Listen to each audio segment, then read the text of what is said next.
What happens when you put one of the most corrupt oil companies in the world in one of the most corrupt countries in Africa?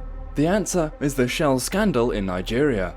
For decades, Shell has been accused of causing widespread environmental destruction and human rights abuses in the Niger Delta, where it has operated oil fields since the 1950s. The company's operations have had devastating consequences for local communities, including oil spills that have polluted rivers, farmland and fishing grounds, and gas flaring that has caused respiratory problems and other health issues. Despite these impacts, Shell has continued to operate in Nigeria, often with the tacit approval of the Nigerian government. The Shell scandal in Nigeria is a prime example of how powerful, multinational corporations can exploit natural resources and communities in the global south for their own profit, with little regard for the well-being of those affected.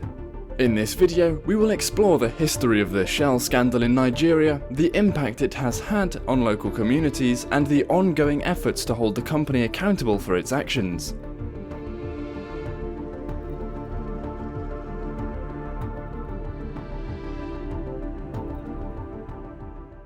The cars have traveled over 4 miles. Now look, one dark car is out of fuel. So are the other dark cars. Every car without Platform 8 has run out of fuel and is slowing to a stop. Every car on Super Shell with Platform 8 is getting extra mileage. Royal Dutch Shell, commonly known as Shell, is one of the world's largest oil and gas companies. The Royal Dutch Petroleum Company and the Shell Transport and Trade Company came together to form this business in 1907, and it was first known as the Royal Dutch Petroleum Company. The upstream operations of Shell consist of the exploration and production of oil and gas in numerous areas throughout the world, such as their offshore fields in the North Sea, the Gulf of Mexico, and Nigeria.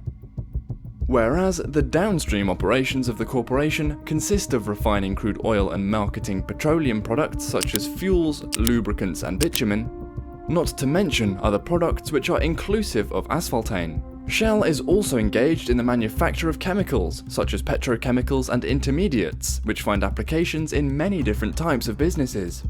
That said, one of the main oil and gas firms in Nigeria, Shell has been present there since the 1930s. Its activities span the entire oil and gas value chain in Nigeria, from exploration to final product distribution. For example, the Bonga field, one of the largest deepwater oil fields in Nigeria, is one of several oil and gas fields operated by Shell in the upstream sector of the Nigerian economy. There has been much debate and criticism of Shell's operations in Nigeria though, with claims that the company has caused environmental harm and violated human rights. And because the Niger Delta is where most of Shell's operations are located, it is also where there have been numerous oil spills. Human rights violations, such as the use of disproportionate force by Nigerian security forces in reaction to rallies against the company's operations, have also been linked to Shell. A major feature of the scandal has been the recurring occurrence of oil leaks, which have caused significant harm to the environment and health issues for local residents, where corrosion of the pipelines, technical malfunction, and deliberate sabotage by terrorists have all contributed to the spills. It's just spoiled our environment. It used to be a pristine area. You know, you see the mangroves, see the trees, everything. Illegal refineries in the Delta operate only with the permission of the military and police, and they demand payment. Every so often they close down in a show of military power, but most relocate and start again. Because of the severity of the spills, many communities that rely on fishing and agriculture for their livelihoods have also been hit hard by the scandal's social and economic repercussions.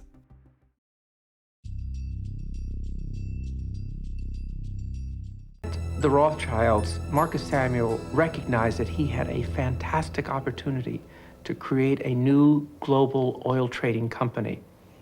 He also knew that it was going to be very risky and dangerous because he was going against the most powerful international company, John D. Rockefeller Standard Oil. And he knew that Standard Oil would do everything it could to frustrate and prevent this new venture from getting off the ground. In addition to being a key player in the global oil business, Nigeria is also one of the greatest producers of oil and gas in Africa. You see, there are substantial quantities of crude oil and natural gas in the country, with the majority of production occurring in the Niger Delta in the south. Over 90% of Nigeria's exports and 70% of government revenue comes from the oil and gas industry, making it a crucial part in the country's economy. The Shell scandal in Nigeria has not only been marked by environmental destruction and human rights abuses, but also by militant attacks on oil sites and kidnappings of workers. The Niger Delta is home to various militant groups who have targeted oil companies like Shell in protest against their perceived exploitation of the region's natural resources. These attacks have disrupted oil production, resulting in significant economic losses for the Nigerian government and the oil companies. In addition to attacks on infrastructure, workers in the oil industry have also been targeted for kidnapping by criminal groups seeking ransom payments. These incidents have created a dangerous and unstable environment for both workers and local communities in the Niger Delta.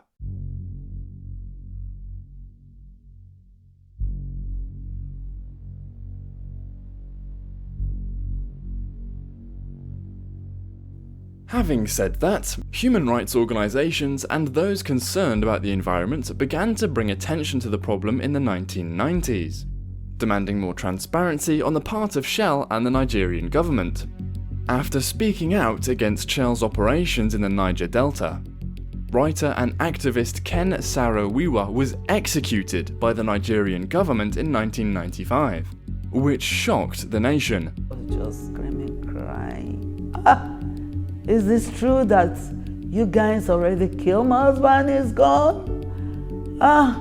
And some of them were just telling me the story, what happened before my husband died. You say your husband, oh, hey, you, oh. His execution provoked international outrage and resulted in Nigeria's suspension from the Commonwealth of Nations for over 3 years. As a result, various organizations, such as the United Nations and Amnesty International, have then released papers detailing their findings from investigations into Shell's activities in Nigeria. Basically, when an oil leak occurs, Shell immediately dispatches a crew to the scene to contain and clean up the mess. Yet, the corporation has been attacked by locals and activists for its delayed reaction times and lackluster cleanup efforts. When looking at the bigger picture though, Shell has claimed that many oil spills in Nigeria are not due to operational problems, but rather to sabotage and theft. There has been an emphasis on the company's investments in spill response and cleaning technology as part of its efforts to enhance its environmental policies. The Nigerian government has also come under fire for how it has handled the crisis, with some saying that environmental standards haven't been properly enforced, or that there has been too much corruption. The government has further been accused of working in tandem with the oil industry to quell activism and demonstrations that are critical of the business's practices. In 2011, Shell, for instance, forked up $400 million in compensation to people in the Niger Delta who had been impacted by the company's oil spills. The exact number of lives lost due to the Shell oil spills in Nigeria is difficult to determine, as there have been multiple spills over the course of several decades and the full impact on human health and the environment may not be fully understood.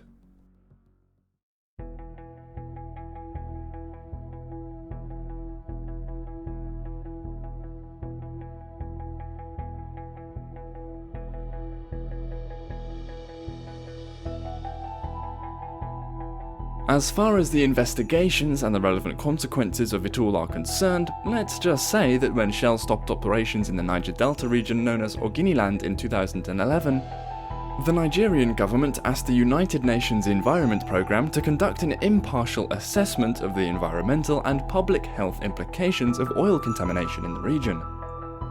The 2011 UNEP report then highlighted severe environmental damage brought on by oil spills and called for a thorough cleanup of the area. According to the report, oil pollution in the Niger Delta has resulted in widespread contamination of water, soil and air, leading to health problems such as respiratory diseases, skin lesions and cancer. The report also documented a decline in fish stocks and other natural resources, which has had a profound impact on local communities' ability to sustain themselves. Shell was close to being fined $5 billion by the government of Nigeria in 2012 for oil leaks in the Niger Delta. Shell pushed back hard against the penalty proposed by federal authorities 7 months after some 40,000 barrels of oil leaked at Shell's Bonga offshore facility. In 2014, Shell announced that it had reached a settlement with the Nigerian government over the Bonga oil spill, which included a payment of $83.5 million in compensation and cleanup costs. It is worth noting that the $5 billion figure was widely seen as inflated and unrealistic, and some observers speculated that the Nigerian government may have used the threat of a large fine as a negotiating tactic to extract concessions from Shell. Oil has been the major factor that has dislocated everything in Nigeria, about Nigerian politics, Nigerian economy, the infrastructure. Before oil, Nigeria was a rich country. Since oil began to be a major income earner, Nigeria has become an impoverished country. Oil should be left in the soil. Coal should be left in the hole. Tar sands should be left in the sand, and there should be no fracking at all. The oil-based civilization has gone on for about 200 years. It's not going to take us to eternity.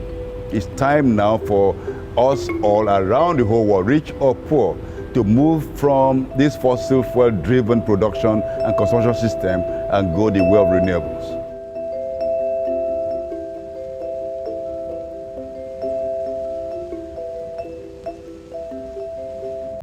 Civil society groups in Nigeria and around the world have been vocal in their criticism of Shell and its actions in the Niger Delta region. They have called for stronger environmental regulations, greater transparency and accountability from the oil industry, and more support for affected communities. Additionally, there have been a number of legal actions taken against Shell in Nigeria and other countries, including the United States and Europe.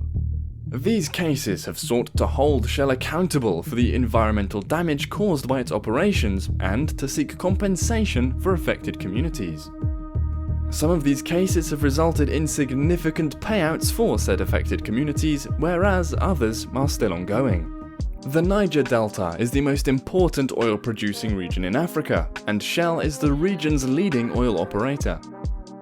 Because of the hundreds of oil spills that occur each year, the ecosystem is thus severely deteriorated, and the population confronts high rates of poverty. In addition, ever since the 1950s, oil extraction activities conducted by Shell in the Niger Delta region of Nigeria have been wreaking havoc on the local ecosystem and the people's ability to make a living there. Responsibility and accountability on the part of corporations can then play an important role in ensuring that businesses are held responsible for the environmental impacts of their operations and that they take measures to reduce such impacts whenever possible. With that said, we would like you to take the correct measures to make sure that you don't miss out on the next video by hitting the subscribe button, and let us know your thoughts on the Shell scandal in the comments below. Make sure that you also check out the video on the screen, which we think you will also like. Until next time, stay healthy, stay focused, and stay tuned.